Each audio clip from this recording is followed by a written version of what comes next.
welcome back to Alyapur. Today we will be discussing applications of first order reaction. सबसे पहले first order reaction क्या होती है?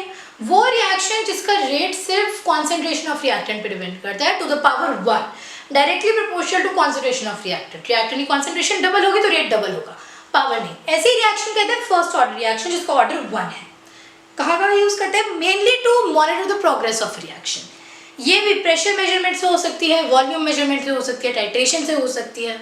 ये ऑप्टिकल रोटेशन वाले केसेस में काम आती है, बैक्टीरियल ग्रोथ वाले केसेस में काम आती है, काफ़ी यूजफुल चीज़ है.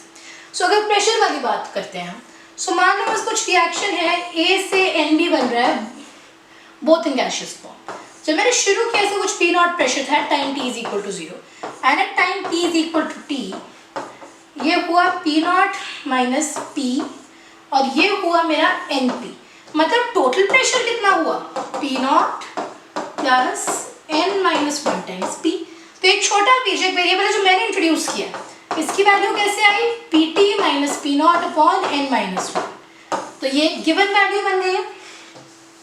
फर्स्ट ऑर्डर रिएक्शन का रेट कांस्टेंट अगर आपको याद हो ऐसे लिखते थे 2.303 upon T log A upon A minus x. मतलब P0 upon P0 minus P. P0 upon P0 minus P.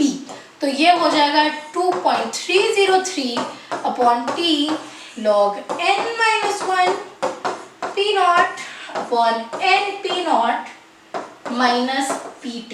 जब सॉल्व करेंगे तो ये इक्वेशन आएगी रेट कांस्टेंट के लिए. और अगर रेट कांस्टेंट आ गया तो रेट ऑफ रिएक्शन निकालना काफ़ी इजी होता है. सो जब सिर्फ प्रेशर गिवन हो at total pressure end of reaction, initial pressure at beginning और किसी गिवन टाइम पे प्रेशर गिवन हो तो फिर आप रेट ऑफ रिएक्शन ऐसे निकाल सकते हैं. ओके, प्रेशर की तो ये बात हो गई. Let's get to volume. अब वॉल्यूम में जैसे प्रेशर का सीधा साधा एग्जांपल था, वॉल्यूम में वैसे नहीं आते. वो पता कैसे आते हैं?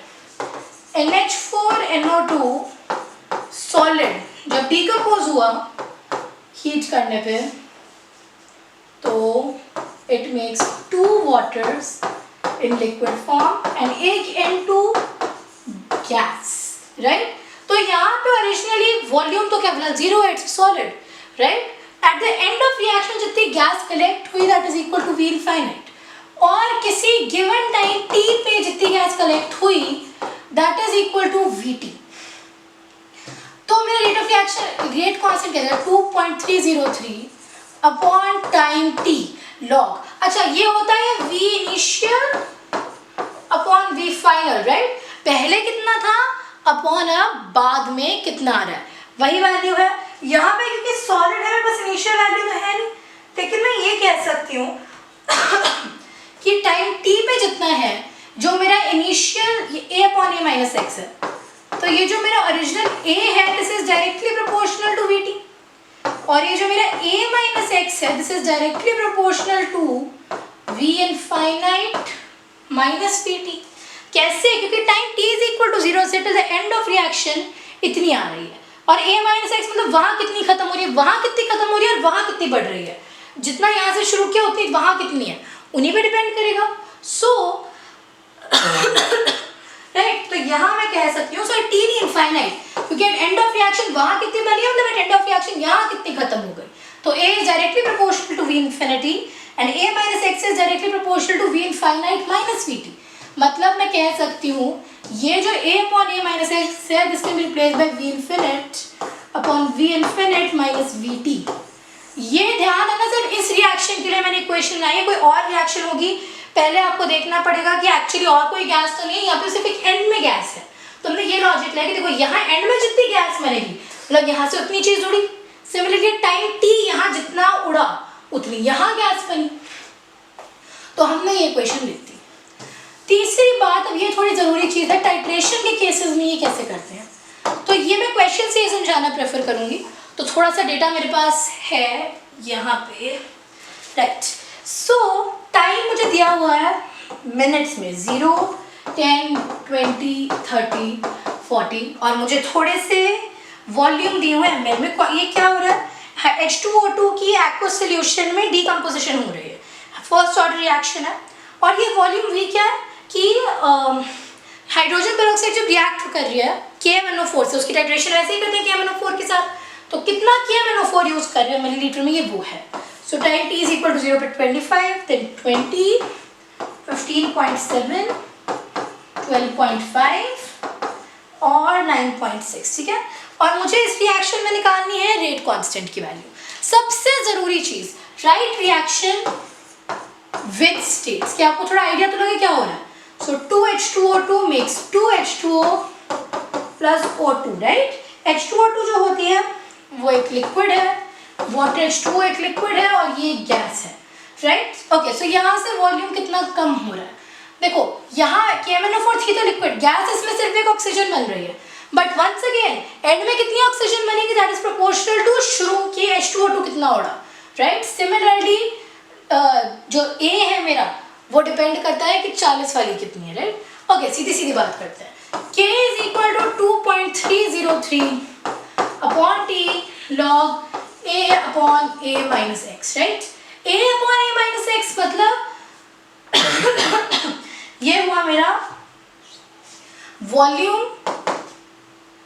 एट T अपॉन कितना फर्क पड़ा है, राइट। जैसे at T is equal to 10 minutes चल रहा है ना, so at T is equal to 10 minutes, तो मेरी लॉग यहाँ पे क्या आएगा, ऊपर आएगा 25, क्यों 25 हाँ, क्योंकि शुरू हमने 25 से किया और अब कितना है मेरे पास 20। ध्यान रखना it is A upon A minus x, की बचा कितना है, और यहाँ जो वैल्यूज हैं ये बचा कितना है की वैल्यूज हैं।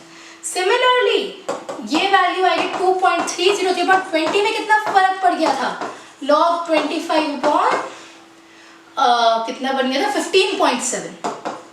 सिमिलरली 2.303 अपॉन 30 लॉग 25 अपॉन 15.7 के बाद 12.5 पहुंच गया था, हाँ 12.5। Similarly 2.303 upon 40 log 25 upon 9.6। ये चारों जब आप कैलकुलेट करोगे तो कहीं ना कहीं बराबर तक की वैल्यूज आएंगी। कितनी आएगी वो यहाँ क्वेश्चन में यहाँ दिया हुआ है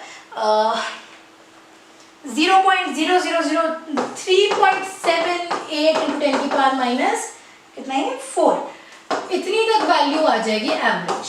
मतलब चारों की हो सकता है 0.001 की इसमें फ्लक्चुएशन है, बट उसके अलावा वैल्यू इतनी तक ही रहेगी, राइट। तो एवरेज जो K की वैल्यू रेट कांस्टेंट की वो ऐसे है। तो यहाँ मैं क्या कंसेप्ट यूज किया, 2.303 upon T log A upon A minus x, कितना था अपॉन बचा कितना है। वॉल्यूम के लिए भी ये एप्लीकेबल है क्योंकि अगर मेरी रिएक्टेंट की कॉन्सेंट्रेशन ही दी हुई है, ठीक। तो ये राइट, ये तो हो गया मेरा टाइट्रेशन वाला केस। तीसरी चीज आती है ऑप्टिकल रोटेशन वाली।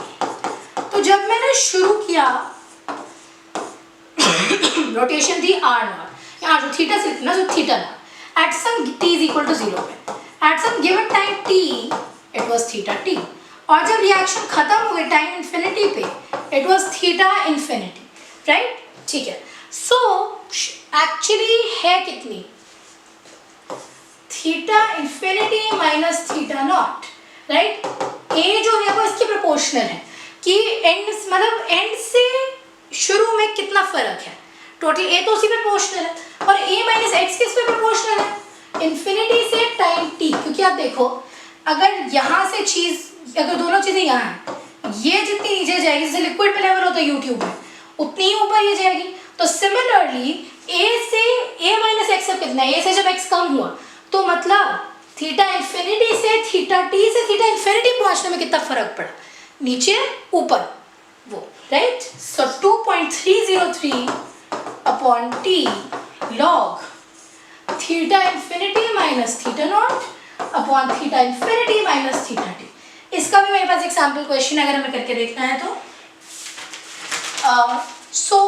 सुक्रोज की आई थिंक सबको याद है, सुक्रोज से जब फ्रुक्टोज और ग्लूकोज बनता है तो उसे कहते हैं उसको एक इन्वर्जन भी उसमें होती है काफी, कि वैसे जो होता है वो लेबोरेटरी होता है, फिर डेक्स्ट्रो लेवो दोनों बनता है, राइट। इसका जो एंजाइम होता है इनफैक्ट उसे इन्वर्टेज कहते हैं क्योंकि यहाँ इन्वर्जन हो रही है। ओके, सो इसमें मुझे डेटा दिया हुआ है, मॉनिटर जब हम कर रहे हैं